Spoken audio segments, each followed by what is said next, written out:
증거하도록 하겠습니다. 1절 보니까 게네사렛 호숫가가 나오죠. 이게 무슨 호수인 줄 아십니까? 갈릴리 호수 맞습니다. 근데 마태복음에서는 이 호수가 갈릴리라고 나오고, 누가복음에서는 게네사렛이라 나오고, 그리고 요한복음에서는 디베랴 호수라고, 디베랴 바다라고 나옵니다. 왜 그럴까요? 그 이유는 그 편지를 읽는 수신자가 다르기 때문입니다. 마태복음은 유대인이 있는 편지니까 유대인이 이 호수를 부를 때 쓰는 갈릴리 호수. 누가복음은 헬라인이 읽거든요. 그러니까 헬라인이 이해할 수 있는 행정, 그 지명에 따라 게네사렛. 요한복음은 로마인들이 읽거든요. 그래서 로마의 그 티베리우스 황제 이름을 딴 그 바다의 이름을 디베랴 바다라 일컬어지는 그 갈릴리 호수를 그렇게 표현을 했던 것입니다. 그렇게 이해하시면 좋을 것 같습니다. 자, 제가 초등학교 3학년 때 선생님이 숙제를 내주셨는데 여러 가지 자기의 본적이 무엇이며 또 자기의 장래희망이 무엇이며 여러 가지 칸에 적으라는 게 있었어요. 그 중에 하나가 존경하는 인물이었습니다. 존경하는 인물이 누구인가 부터 써오라는 게 있었는데 다른 거는 다 썼는데 존경하는 인물을 제가 적지를 못하는 거예요. 왜 적지 못했을까요? 존경하는 인물이 없었던 것이에요. 존경이라는 단어가 어색했던 때입니다. 그때는 잘 모르는 때. 그러니까 평소 존경하는 사람이 없는데 도대체 누구를 쓸까? 그때 당시 가장 유명한 위인이 누구입니까? 보통 세종대왕 또는 에디슨 또는 이순신 장군. 그래서 제가 누구를 썼냐면 이순신 장군을 썼습니다. 그리고 그걸 이렇게 제출하려고 하는데 한 친구가 저에게 오더니 이런 말을 하는 거예요. 야, 너는 김가이면서 왜 이가를 존경하냐? 그래서 하는 말이, 야, 김유신 써. 그러면서. 아, 그러냐? 김유신 썼습니다. 김유신 장군은 저 딱 하나밖에 몰라요. 그때 당시 말목자는 김유신. 노래가 있었잖아요. 한국을 빛낸 위인 100명? 100명의 위인인가요? 거기에 말목자는 김유신이 나오거든요. 저는 그것밖에 모르는데 김유신이 김가라는 이유만으로 저는 그렇게 김유신 존경하는 인물을 그렇게 적어냈습니다. 최근에 감명 있게 본 드라마가 있거든요. 나의 아저씨라는 드라마가 있습니다. 슬픈 게 다 끝나버렸어요. 그거 보는 재미가 있었는데, 근데 제가 그 드라마를 보면서 많이 울었어요. 왜 울었냐면 너무 슬퍼서 많이 울었던 것이 아니라 너무 감동받았어. 너무 감동받고 또 그 사람들의 이야기가 너무 따뜻해서 제가 많이 울었습니다. 곡 중에 등장하는 그 남자 주인공을 통해서 제가 사람을 이해하게 됐습니다. 사람을 이해하게 됐고 또 인생을 배웠습니다. 타인을 어떻게 대해야 하는지, 타인과 어떻게 관계를 해야 되는지, 그리고 어떻게 사는 것이 후회 없는 인생인지, 어떻게 사는 것이 죄 없는 인생인지 그 주인공을 통해서 배우게 되었고, 무엇보다 그 극중 인물을 통해서 제가 예수를 본 것이에요. 아, 예수님이 저런 모습이었지. 예수님에게 저런 성품이 보이셨지. 예수님이 사람들에게 저렇게 관계하셨지. 예수님이 자꾸 보이는 겁니다. 그래서 제가 사람들이 왜 예수님을 따랐는지 알겠다. 사람들이 왜 예수님을 좋아했는지 알겠다. 사람들이 왜 예수님을 사랑했는지 알겠다. 그 드라마를 보면서 제가 좀 더 많은 깨달음을 얻었던 것 같습니다. 주인공은 항상 사람을 진심으로 대하더라고요. 자기의 상사든 자기의 부하든 정규직이든 비정규직이든 술집을 운영하는 사람이건 큰 사업을 하는 사람이건 그냥 진심으로 대했습니다. 그 사람이 자기 앞에 있건 없건 눈에 보이건 안 보이건 그 사람에 대해서 항상 일관된 태도를 취하고 그리고 진심으로 관계를 합니다. 그래서 때로는 사람이 살다 보면 다툼이 있죠. 때로는 오해가 생기기도 하죠. 근데 그는 그 다툼과 오해가 생길 때 당황하지 않습니다. 왜냐하면 자기의 진실만 이야기하면 되거든요. 자기의 삶에는 거짓이 없으니까. 거짓말을 할 필요가 없는 거예요. 거짓말로 변명을 할 필요가 없는 거예요. 꾸며낼 계산을 할 필요가 없는 것입니다. 그래서 그 사람의 주위에는 다양한 사람들이 있습니다. 왜냐하면 그 사람에게 좋은 향기가 나니까요. 좋은 향기가 난다는 것은 그 사람이 좋은 사람이라는 것을 의미하죠. 그래서 사람들이 그를 다 좋아하더라고요. 형제도 그 사람을 좋아하고, 친구들도 그를 너무 좋아하고, 선후배들도 그를 너무 좋아하고, 직장 동료들도, 상사도 그를 좋아하고, 부하들도 그를 좋아하고, 비정규직 사람도 그를 좋아하고, 그를 싫어하는 사람은 딱 한 사람, 그를 질투하는 사람, 그 사람만 싫어하고 다 좋아하더라는 것입니다. 그리스도인은 어떤 사람들입니까? 예수를 믿는 사람이죠. 예수님을 구주로 믿는 사람들이죠. 하지만 그 중에 예수가 정작 누구인지를 모르면서 예수를 믿는다고 말하는 사람들이 있습니다. 일찍부터 교회를 다녔습니다. 부모님의 강요에 의해서 교회를 다녔습니다. 친구를 따라서 교회를 다녔습니다. 정말 다른 사람들이 보기에는 신앙생활을 잘하는 것처럼 보여요. 그러나 정작 예수가 누구인지 몰라요. 그러면서 믿음 생활을 하는 것이죠. 마치 자기가 김가희기에 김유신 장군을 존경하는 것처럼 그냥 교회 다니고 그렇게 왔다 갔다 했기 때문에 자기는 믿음 생활을 잘하고 있다고 생각하는 것입니다. 신경 안 써도 돼요. 네. 한번 끊고 네. 하지만 이와 달리 예수님을 진심으로 진정으로 거짓 없이 믿는 사람들이 있습니다. 그들은 예수님을 좋아하죠. 예수님을 사랑합니다. 예수님을 존경합니다. 그래서 예수님을 따릅니다. 그 사람이 바로 우리 성도님들이 되길 바랍니다. 그 모든 것을 통틀어서 우리는 믿는다라고 한번 말을 해봅시다. 우리는 그리스도인은 예수를 믿는 사람들이죠.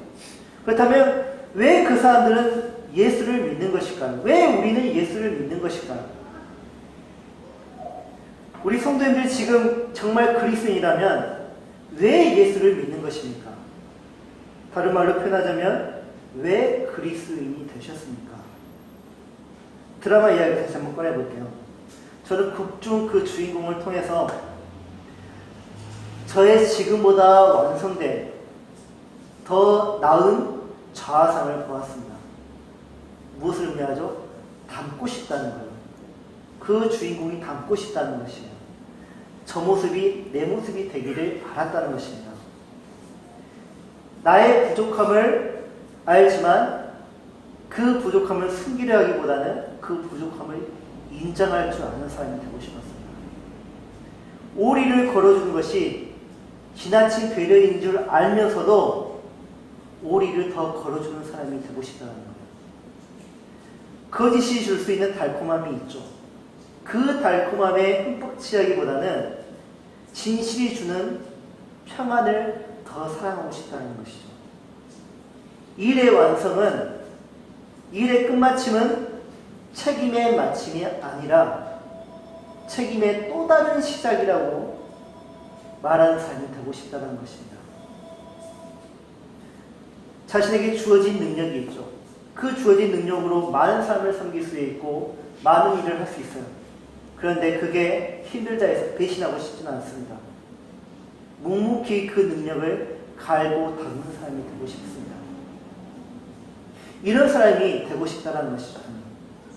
그래서 그 주인공을 통해서 내가 원하는 모습이 바로 저 모습이었구나 라는 것을 알게 되었습니다. 그래서 그를 닮고 싶어하는 저의 갈망을 보았습니다. 그래서 반복해서 제가 그가 하는 말을 계속해서 되새겨 듣는 것이에요. 그렇게 저는 그로부터 영향을 받고 있다는 것이죠. 그리스도인은 그런 사람이에요. 예수로부터 영향을 받는 사람, 예수님을 닮고 싶어하는 사람. 그래서 그리스도인은 서서히 아주 조금씩 신학으로 예수님을 닮아가는 사람들입니다. 그런데 이상한 것은 교회 밖 세상을 나가보면 어느 누가 그리스도인인지 분별하기가 어렵다는 것입니다. 예수님을 따른 횟수가 늘어날수록 어느 누가 예수님을 믿는 사람인지 그리스도인지 찾기가 훨씬 쉬워져야 할 때인데, 그렇지 않은 것을 보면 어느 누가 예수님을 믿는지 그렇게 분별하기가 어렵다는 것을 보면 그는 분명 예수가 아닌 다른 인물을 더 따르던가 아니면 다른 것으로부터 영향을 더 받는 사람이 분명합니다. 지금 우리 성도님들은 어떤 사람이 되고 싶습니까? 어떤 삶을 살고 싶습니까? 그래서 지금 우리 성도님들에게는 누가 필요합니까? 우리 본문으로 한번 가보도록 하죠. 하루는 예수님이 갈릴리 호숫가에 서서 보시니 배에 두 척이 있었습니다. 근데 어부들이 그 배에서 나와서 그물을 열심히 싣고 있었습니다. 일을 마쳤다라는 것이죠. 그물을 싣고 있다는 것은. 그런데 예수님은 그 배의 주인의 허락도 없이 한 배에 오르셨습니다.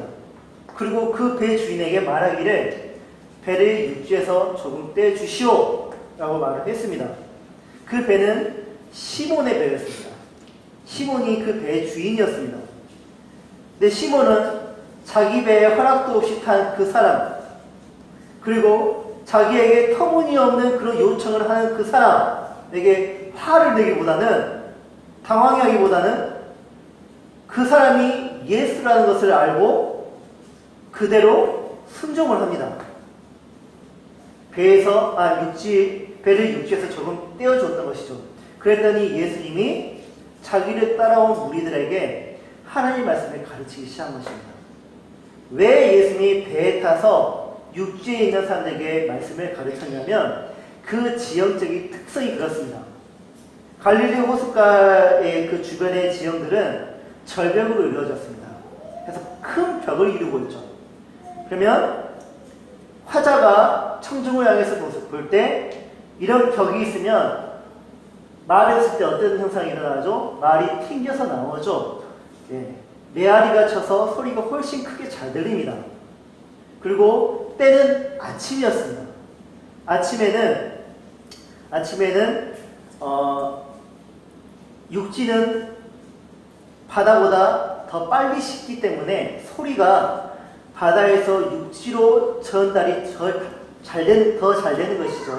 그래서 예수님이 그 지형적인 성질을 이용해서 또 그 기후의 특성을 이용해서 배에서 육지에 있는 사람들에게 하나님의 말씀을 가르치기 시작했습니다. 베드로도 그 시몬도 그물을 열심히 싣고 있으면서 귀는 그 말씀을 계속 듣고 있었겠죠. 그리고 예수님이 말씀을 마치셨습니다. 그 시몬에게 이렇게 말을 하십니다. 깊은 데로 가서 그물을 내려 물고기를 잡으라. 이에 시몬은 대답합니다. 선생님, 우리들이 밤이 새도록 수고를 하였지만 보시다시피 잡은 것이 하나도 없습니다. 하지만 말씀에 의지하여 내가 그물을 내리겠습니다.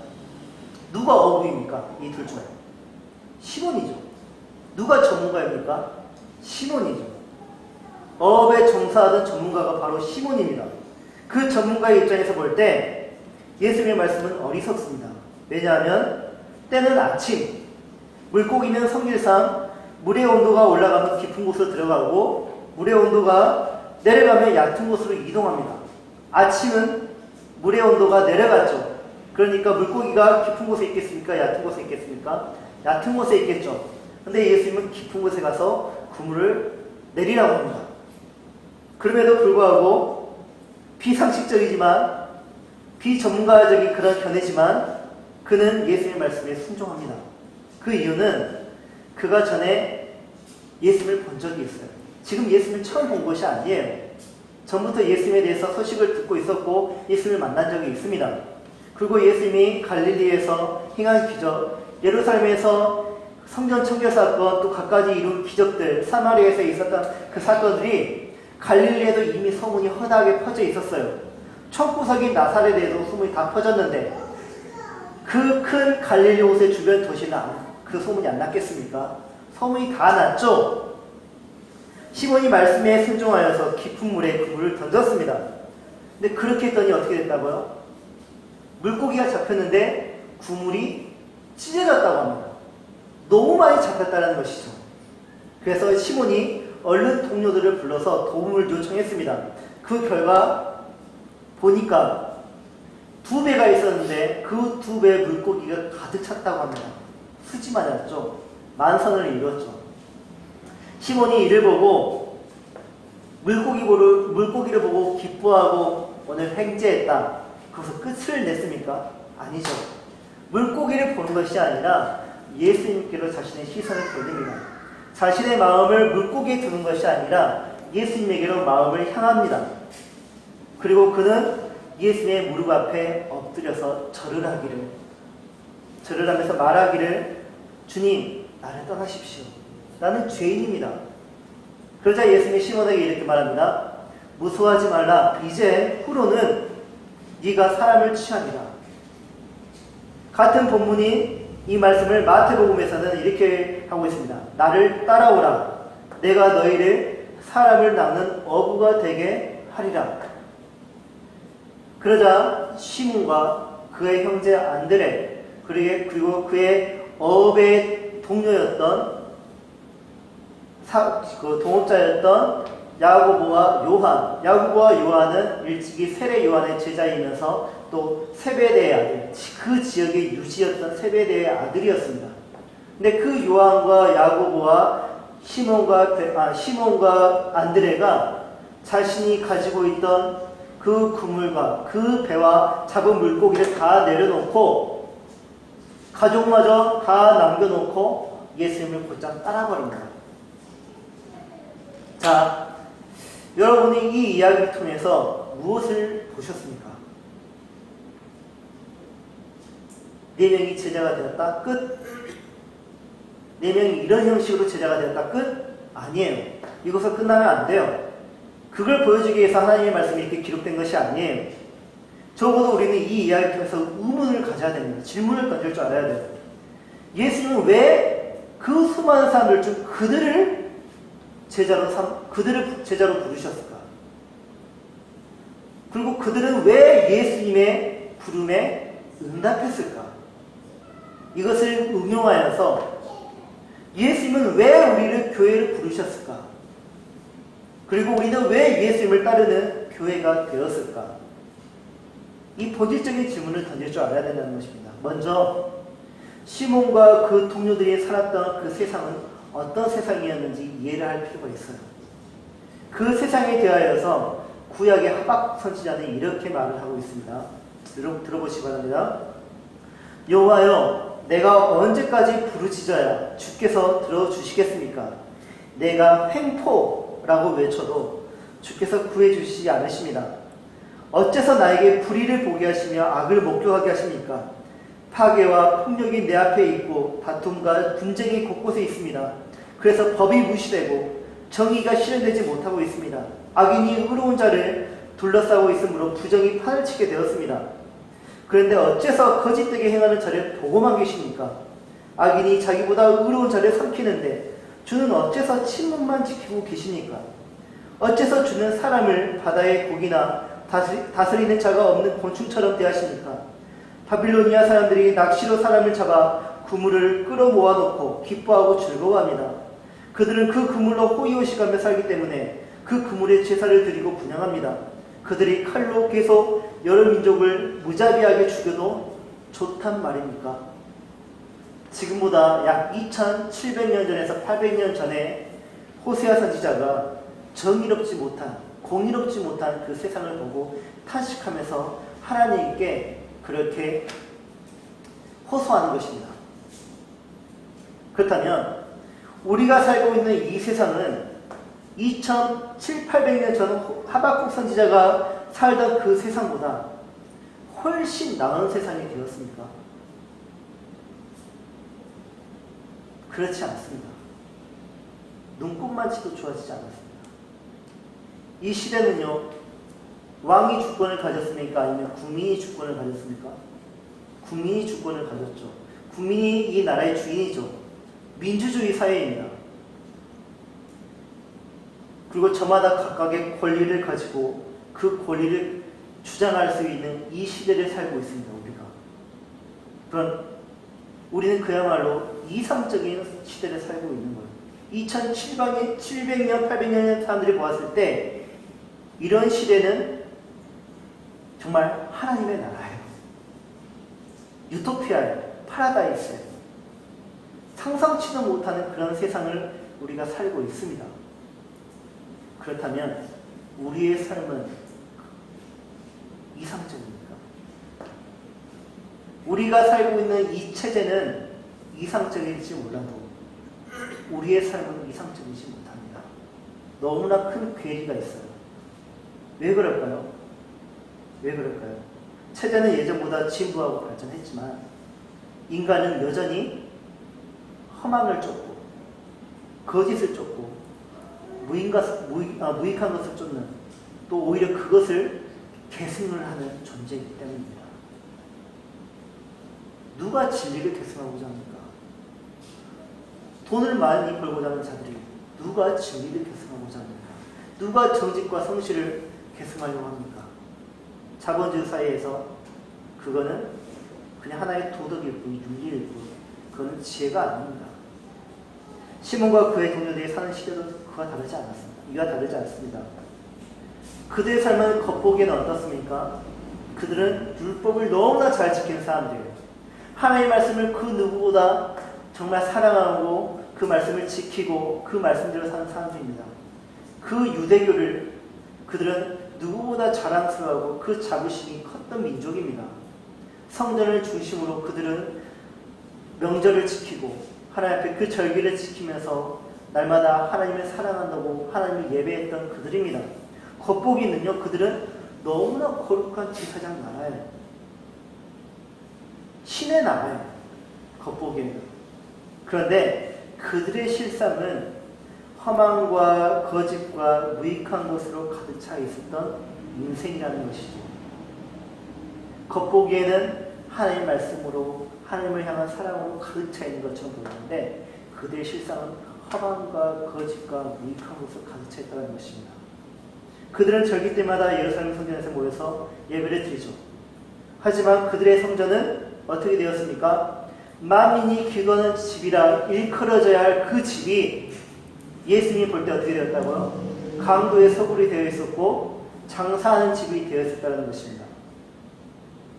그들 안에는 심각한 인종차별이 있었습니다. 또 그들 안에는 심각한 지역주의가 있었습니다. 신앙과 신학적인 문제로 갈등과 대립이 있었고 그로 인해 생긴 차별이 그들 안에 존재하고 있었습니다. 뿐만 아니라 각 지역마다 귀신들이 그 지역을 다스리고 있었고 각종 질병으로 인해서 인생이 무너져 있었고 가정이 무너져 있었습니다. 진리를 깨닫게 해주는 이가 없어서 서기관들이 많았고 바리새인들이 많았지만 진리를 깨닫게 해주는 이가 없어가지고 각자마다 자기의 소견에 옳은 대로 행하던 삶을 그들이 살고 있었습니다. 이것을 보고 엉망진창이라고 하는 것이죠. 그들의 이름은 이스라엘입니다. 하나님이 택하신 백성입니다. 하나님의 거룩한 제사장 나라입니다. 그들의 이름은 그랬지만 그들의 실상은 혼돈 그 자체였어요. 카오스였어요. 혼돈은 무엇을 의미하죠? 질서가 무너진 것을 의미합니다. 질서가 없는 것을 의미합니다. 이 문제의 심각성을 누가 알고 있었을까요? 시몬이 잘 알고 있었어요. 그걸 날마다 겪잖아요. 시몬이. 날마다 보잖아요. 시몬과 그의 동료들이 그 세상을 살고 있는 것입니다. 근데 문제가 무엇인지 아십니까? 그 더러운 세상을 개혁하고 싶지만 그들은 그럴 능력이 없는 평범한 사람들이라는 것입니다. 우리가 뉴스를 보면서 분노를 느끼죠. 이 세상을 변화시키고 싶지 않습니까? 정말 부패한 그 정치인들에게, 부패한 기업가들에게 소리를 지르고 싶지 않습니까?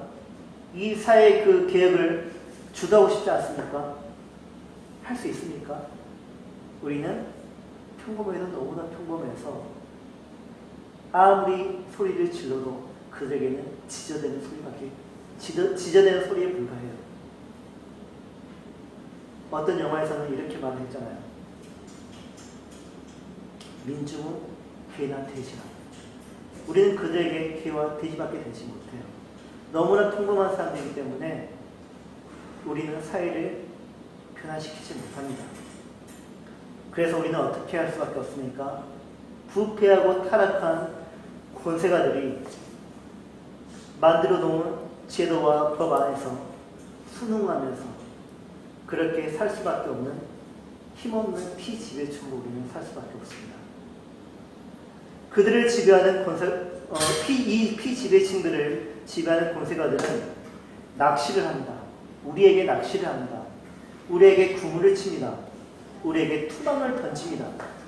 그래서 우리 안에 있는 혈세를 다 뽑아갑니다. 우리 안에 있는 인생도 빼앗아갑니다. 우리 안에 있는 노동도 빼앗아갑니다. 우리에게 있는 시간도 다 빼앗아갑니다. 그리고 그 빼앗아간 것들로 인해서 그들은 자신들의 배를 채우는 것이죠. 얼마나 기쁜지, 그 삶이 얼마나 즐거운지 그들은 그 자신들의 그 구물과 자신들의 그 투망과 자신들의 그 낚시를 보면서 그것들에게 절을 합니다. 자신의 우상들에게 절을 하는 거예요. 그 부귀영화를 가져다준 그 구물에게. 황제가 주는 권세잖아요. 사탄이 주는 권세잖아요. 얼마나 그게 좋은 것입니까? 그들이 볼 때. 그래서 그들은 그 구물에게, 그 투망에게, 낚시에게 절을 하면서 계속 이 부귀영화를 누리게 하여 주시옵소서라고 절을 하는 것이죠. 근데 절을 하는 순간 또 배가 고파요. 어떻게 하죠? 또 구물 치러 가야죠. 또 투망을 던져야죠. 또 낚시를 하는 거죠. 그럴 때마다 백성들은 더 빼앗기고 더 피폐해지고 황폐해진다는 것입니다.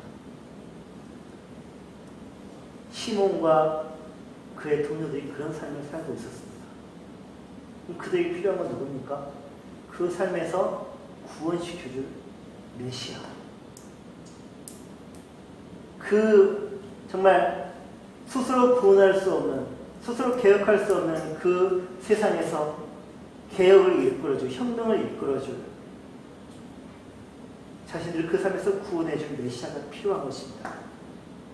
그리고 공의와 정의가 강같이 흐르는 그 나라를 세워줄 메시아가 필요한 것입니다. 예수님이 시몬에게 깊은 곳에 그물을 던지라고 했죠. 그랬더니 그물이 찢어질 정도로 많은 물고기가 잡혔습니다. 고대 근동사에서는 바다가 상징하는 것이 바로 혼돈이었습니다. 죽음을 의미하기도 하고요. 또 혼돈을 의미하기도 했습니다. 예수님을 만나기 전 시몬의 삶은 그 바다와 똑같아요. 혼돈이에요. 아무리 수고해도요, 결과가 없어요. 시몬의 그물은 텅 비었습니다. 열심히 씻었어요. 근데 배에는 물고기 한 마리도 없어요. 땀을 흘리면서 얼마나 많은 수고를 했습니까? 근데 걷어지는 것은 아무것도 없어요. 이 시대 젊은이들이 말하는 것 보십시오. 정말 열심히 공부했어요. 정말 열심히 공부하고 모든 시간을 쏟아부었고 모든 그 열정을 쏟아부었고 그랬더니 월급을 받았는데 통신비가 쏙 나가고 월세 쏙 나가고 교통비에 쏙 나가고 뭐에 쏙 나가고 세금에 쏙 나가고 남는 것이 하나도 없다는 것이죠. 이게 베드로의 삶이었고 시몬의 삶이었고 그의 동료들의 삶이었고 이를 보고 있는 우리의 삶도 다르지 않다는 것입니다. 수고를 해도 결과가 없는 허망, 거짓, 무익한 삶뿐입니다. 태초의 세상이 이와같다고 합니다. 창세기 1장 2절에 보면 땅이 혼돈하고 땅이 공허하며 그리고 흑암이 깊어 질서가 없었다고 합니다. 그때 하나님이 어떻게 하셨죠? 말씀을 하시죠. 말씀하시니 무엇이 생겼습니까? 빛이 생겼습니다. 하나님이 말씀하시니 궁창이 생겼습니다. 하나님이 말씀하시니 땅이 생겼습니다. 혼돈한 세상에 질서가 생긴 거예요. 카오스가 코스모스가 된 것입니다. 이와 같이 예수님이 혼돈한 시몬의 인생에 말씀하셨습니다. 그리고 그 모습이, 그 결과가 어떻게 되었습니까? 베드로가 수고를 했더니 그 수고한 만큼의, 그 수고한 것에 넘치는 결과가 나왔죠. 그물이 찢을 정도의 많은 물고기. 이게 정상이라는 것이에요. 이게 정상. 수고를 하면 이 정도의 결과가 나와야 돼요. 이게 정상이에요. 예수님이 보시기에 이게 정상이었다는 것이에요. 이건 기적이 아니에요. 이게 정상이에요. 하나님이 만드신 세상의 질서는 원래 이랬어요. 근데 우리는 이걸 기적이라고 말해요. 기적이 아니에요. 하나님이 창조한 세상은 원래 그런 세상이었고 예수님 보시기에는 당연한 것이고 그리고 좋은 모습이라는 것입니다. 예수님이 말씀하시니 혼돈한 그의 삶에 지배했던 허망한 것이 가득함으로 채워졌습니다. 전에는 아무리 해도 허망했는데 이제는 가득해졌습니다. 물로만 가득했던 무거웠던, 열심히 끌었을 때 뭔가 묵직해요. 그물에 물이 가득했더라는 거예요. 근데 물은 그물이 잡을 수 있습니까? 없습니까? 못 잡아요. 무겁지만 들어보면, 막상 꺼내보면 텅 빈 게 그물이에요. 그런데 예수님이 말씀하시니 거짓된 그물이, 항상 들어올렸던 그 거짓된 그물이 물고기로 가득 찬 참된 그물로 바뀌어 있다는 것이죠. 무익했던 수고, 아무리 해도 무익했던 그 수고가 이제는 유익한 수고로 변하게 되었습니다. 이 순간 시몬은 예수님을 메시아로 인식을 딱 한다. 이분이 우리가 그토록 기다리던 우리를 구원해줄 메시아입니다. 그가 마침내 혼돈의 세상에서 구원해줄 메시아를 보게 된 것입니다. 근데 너무 기쁜 것이 아니라 너무 슬퍼요. 그는 예수님 앞에서 좌절하고 맙니다. 왜냐하면 예수님을 만나기 전 그가 살았던 세상은 어떤 세상입니까? 혼돈의 세상이었죠. 질서가 없는 세상이었죠. 그 세상을 살면서 베드로가 어떤 삶을 살았겠습니까? 문의는 하나님을 믿는 사람처럼 살았지만 그의 실상은 그렇지 않아요. 이것을 호세아 선지자가 아주 잘 가르쳐줘요. 호세아 선지자가 아내를 얻었습니다. 아내의 이름이 고멜입니다. 근데 이 고멜은 호세아 선지자를 사랑하지 않아요. 그래서 어떻게 하죠? 자꾸 집 밖으로 나가요. 그래서 다른 남편들을 만나요. 그래서 고멜이 임신했는데 그 아이가 호사의 자식이 아니에요. 누구의 자식이에요? 모르는 남정네의 자식이에요. 그래서 그렇게 아이를 낳았는데 아버지가 누구인지도 모르는 그 사생아가 셋이나 태어납니다. 첫째 이름이 이스라엘. 그 이름의 뜻은 하나님이 이스라엘을 다 흩어버리셨다. 두 번째 자식을 낳았는데 로루하마. 하나님의 구유를 받지 못하다. 이제 하나님의 심판을 받게 될 것이다. 셋째를 낳았는데 로암미. 너희들은 더 이상 나의 백성이 아니다. 시몬의 인생이 나왔던, 시몬의 인생이 생산했던 삶이 바로 이런 것입니다. 그의 삶에는 이스라엘이 있고 로루아마가 있고 로암가 있어요. 자신에게 인생이 나왔던 사생아가 예수님 앞에서 다 들춰진 거예요. 얼마나 창피하고 두렵습니까? 그래서 그가 예수님 앞에 무릎 꿇고 엎드립니다. 그리고 나는 죄인입니다. 나를 떠나십시오. 우리 모두가 그렇습니다. 우리가 예수님을 만나기 전 우리의 삶이 그랬다는 것이에요. 우리는 고멜이었습니다. 음탕한 고멜이었습니다. 우리가 우리의 삶이 낳는 것은 다 죄악이었습니다. 우리가 살면서 생산했던 것은 다 로루아마, 이스라엘, 그리고 로암리. 우리는 그렇게 죄악을 그렇게 낳고 또 낳았던 것이죠. 그런 우리에게 예수님이 이렇게 말씀하셔요. 깊은 데로 가서 그물을 내려 물고기를 잡으라. 생각해보면 예수님의 말씀은요, 상식에서 완전히 벗어나요, 솔직히. 예수님이 마태복음 5장, 6장, 7장 상상수훈이라고 하죠. 산 위에서 가르친 말씀이 있는데 그걸 상상수훈이라고 하는데 거기서 예수님이 이런 말씀을 제자들에게 가르치십니다. 누구든지 네 오른밤을 치거든 어떻게 하라고요? 왼편도 돌려대라. 우리는 이 말씀을 들으면 그래야죠. 이게 상식적입니까? 비상식적입니까? 비상식이죠. 누가 이걸 이렇게 할 수 있겠습니까? 너를 고발하여 속옷을 가지고자 하는 자에게 뭐까지 주라? 겉옷까지도 다 주어라. 누구든지 너를 억지로 오리를 가게 하거든 어떻게 하라고요? 신의를 동행하라. 네 원수를 어떻게 하라고요? 사랑하고 너를 박해하는 자를 위해서 무엇을 하라고요? 기도하라. 이 말씀을 들었을 때, 이런 상황에서 내가 이 말씀을 들었을 때 콧방귀 안 낄 사람 있습니까? 나를 지금 열불 나게 하고 원수가 나를 지금 치고 받고 내 모든 재산을 다 빼앗아 가려고 하고 내 가족들을 건드리고 있는데 예수님이 옆에서 네 원수를 사랑하라 하면 우리가 뭐라고 하겠습니까? 베드로는 근데 그렇게 했습니다. 깊은 곳에 그물을 내리더라고요. 그랬더니 그가 경험한 것이 무엇이었습니까? 진짜 하나님의 나라를 경험하게 되는 거예요.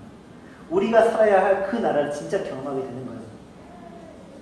이게 정상인 줄 알았는데 비정상임을 깨닫고 진짜 정상적이면서 당연한 그 나라를 경험하게 되는 것입니다. 혼돈했던 그의 삶의 질서, 하나님의 질서가 착착착착 세워지는 것입니다. 그 그물을 경험하셨습니까? 아직 경험하지 못하셨습니까? 경험하셔야 됩니다. 경험하셔야 됩니다. 어떻게 함으로써 우리가 경험할 수 있습니까? 말씀에 순종하는 방법밖에 없습니다. 그 말씀에 순종했을 때 이 세상을 창조하셨던 그 말씀에 순종했을 때 우리는 마침내 하나님의 나라를 경험할 수 있게 되는 것이고 원래 우리가 누려야 할 그 질서를 누릴 수 있는 것이고 우리 안에 있었던 허망은 채워질 것이고 우리 안에 있던 거짓은 참이 될 것이고 우리 안에 있던 무익한 것은 유익한 것으로 다 변화될 것입니다. 예수님은 이제 시몬에게 너는 이제 더 이상 물고기에 남는 어부가 아니다. 이제 너는 사람을 남는 어부가 되리라. 예레미야 16장에 이런 예언의 말씀이 있습니다. 여호와께서 말씀하셨다. 그러나 다시는 이스라엘 백성을 이집트에서 인도해내신 살아계신 하나님이란 말로 맹세하지 않고 이스라엘 백성을 북쪽 땅과 쫓겨간 모든 나라에서 인도해내신 살아계신 하나님이란 말로 맹세하게 될 날이 올 것이다. 내가 그들을 그 조상들에게 준 그들의 땅으로 다시 돌아오게 하겠다. 여호와께서 다시 말씀하셨다. 보라, 내가 많은 어부들을 불러다가 이 백성들을 낚아내게 하며 많은 사냥꾼들을 불러다가 모든 산과 굴과 바위 틈에서 그들을 사냥하게 하겠다. 예수님이 이 예언을 성취하십니다. 이 예언을 성취하십니다. 예수님은 이 예언을 성취하심으로 하나님의 백성이 구원받기를 원하셨습니다. 그래서 예수님은 갈릴리 어부들을 자신의 제자로 삼아서 혼돈의 바닷속에서 죽어가고 있는 자들에게 그물을 던지게 하려고 합니다.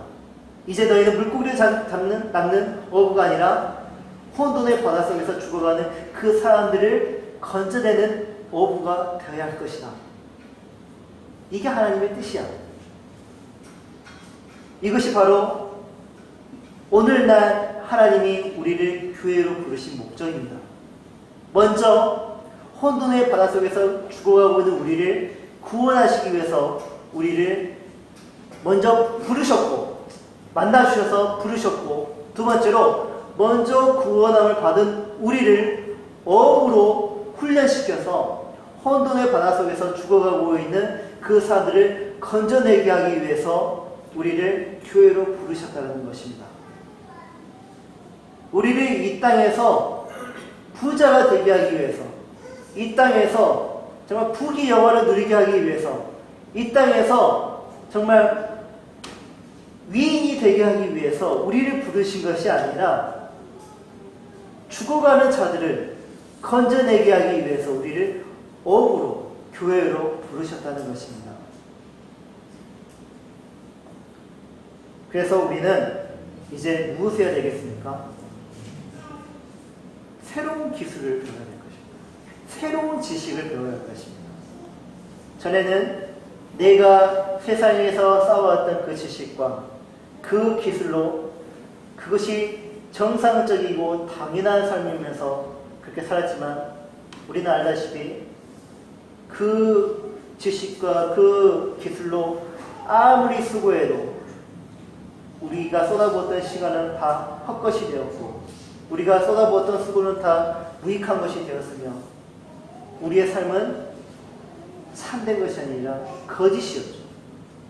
이제 우리는 하나님의 말씀으로 다시 우리 안에 무너졌던 질서를 다시 세워보면서 하나님의 말씀을 배우고 하나님의 나라의 기술을 배워야 할 것입니다.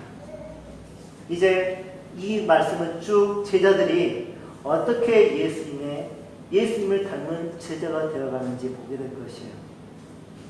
그것은 무엇을 의미하죠? 우리의 훈련이 계속 그들과 같이 걸어가야 한다는 것입니다. 그 과정을 계속 거쳐야 한다는 것입니다. 우리는 지금 완성된 모습이 아닙니다. 우리는 여전히 훈련받으면서 끊임없이 실습을 해야 되는 훈련생들입니다. 새내기 초보자 어부들입니다. 앞으로 이제 우리의 빛이 되시고 우리의 생명이 되시며 우리의 진리가 되시고 우리의 참이 되시고 무에서 유를 창조하시는 그 예수님을 나의 구원자로 어떤 상황에서도 의심 없이 믿으시고 예수님을 따르는 그 삶을 사시기 바랍니다. 그래야 할 때 사람들이 말합니다. 아, 그리스도인이 지나간다. 아, 저 사람은 그리스도인이구나. 저 사람을 보니 예수가 누구인지 알겠다. 저 사람을 보니 교회가 어떤 공동체인지 알겠다. 그들에게 복된 소식을 전하는 우리 성도님들이 되시기 바랍니다. 다 같이 하나님께 찬송을 먼저 드리고 기도하도록 하겠습니다. 수많은 무리들을 주시오.